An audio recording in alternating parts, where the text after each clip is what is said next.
Welcome to my channel.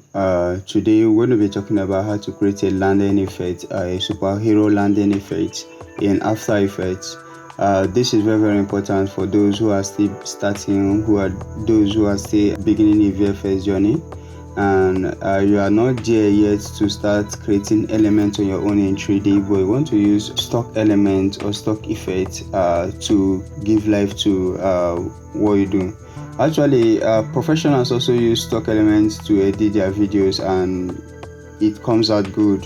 Okay, so it is not about the stock element, it is about how you applied it and the principle you use in compositing it to make it unique to your own project and all that. But today I'm going to show you how I did this superhero landing effect right here. So we are going to check that out. So something else we are going to learn is how I did the little touches and the little compositing. So I'm just going to solo this first, which is the background. So as you can see, I always recommend you to take a back plate of whatever you are doing. Take a back plate. It is very important. If you don't take a back plate, you are going to regret it a lot. Okay, and you're going to do a lot of job that you don't anticipate. Second thing I'm going to advise is for you to always shoot with a tripod.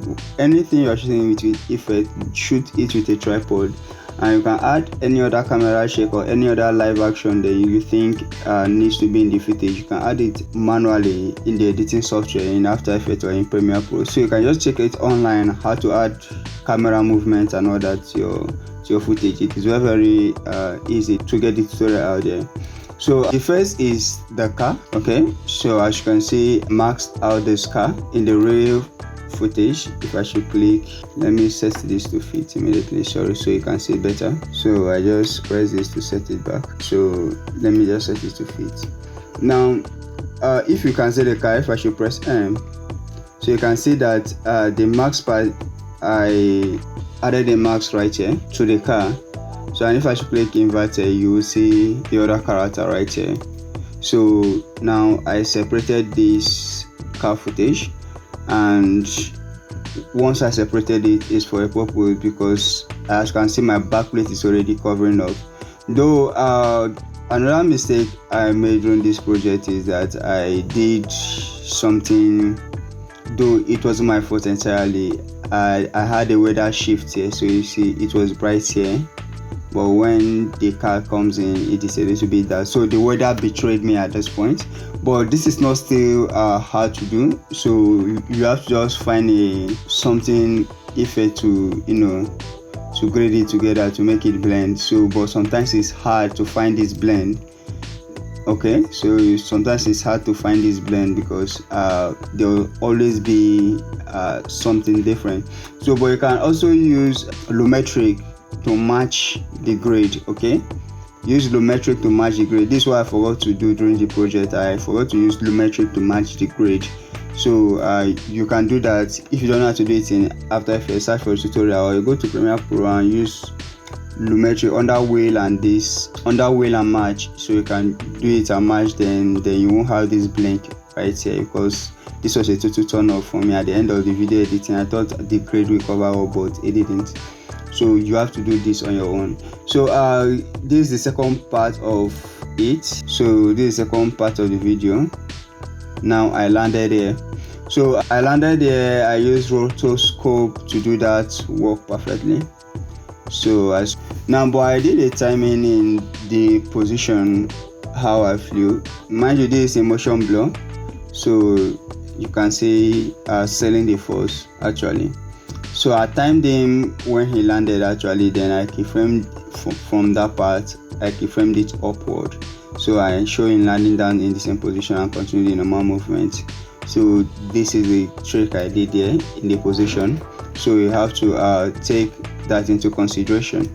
So now I started adding the effects, okay, which is very important. So this is the continuation part of the clip, so where I stood up. So but in the main effect video I did not continue that.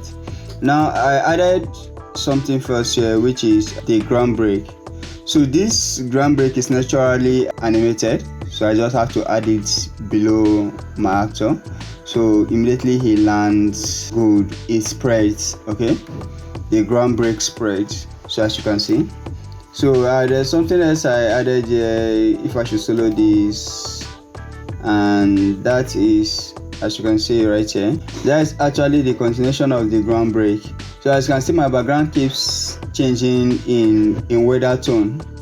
So that's the continuation of this. I have to prolong these cracks, and the best way to do it is to go to time, freeze frame, or freeze on last frame, so to keep this track going. So that's what I did actually.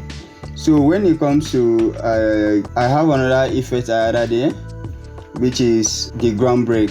Okay, so I added the ground break to start immediately. So as you can see, it is tallied, okay, the color and everything you wrote. And the best way I did that is to use the tint, okay, because at first it was off, like totally off. Then I have to use the tint to blend it in the more. So, and this how the ground break took effect, the ground pulled part, so which is also nice, and it ended at this part right here. So if you another advice is, if you're a beginner and you want to really do this and do it well, I advise you to go to Action VFX and get nice realistic stock elements that you can use to create your effect, and at least they have a beginning and ending part of every destruction, fire, or any other thing you feel like you want to create. So but before you create anything, my advice is also for you to study, sit down and calculate and do everything. So the next one I added right here is another element, okay, so which I'm just going to solo this out, and let's actually do it. Okay, sorry, we did already. So now this is a bigger chunk of it. So as you can see, now we are going to add this one right here. So as you can see, I marked out some parts of this ground destruction element right here. So I marked some of them out. Why? Because the border is not good, and I'm having it extending to some parts of the video, so I just have to mark it and place it very well. So but there's something else I did there, in which is to add the final touch, the dust.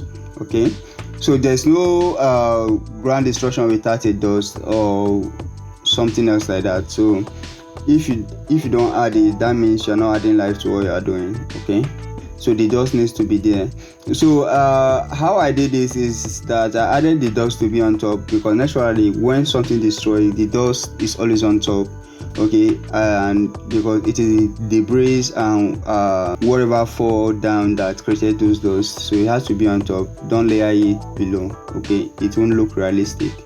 So and you can see the dust is blending with them as it goes right here, so you can see it. So you have to take note of that also. So this is all looking well, and this is all looking good at this point. So the best thing to do is to add a powerful camera shake. So as you can see, that's what I did there. Add a powerful camera shake and your effect is done. So I have to use this at this point, and in the effect clip or effect video I did, I have to use it at this point and I have to let the rest go, because the effect is short. So and that's why you have to purchase a good VFX stock footages to use on your project, so that you can have something that is nice and good to go with as a beginner. So it's very nice, as you can see this. So you just have to calculate this, the timing and everything. So this is where I pause. I will see you next time in my next tutorial. Please support this channel, like, share, subscribe. Please help us grow, help us get monetized, and I will see you next time in my next video. Bye.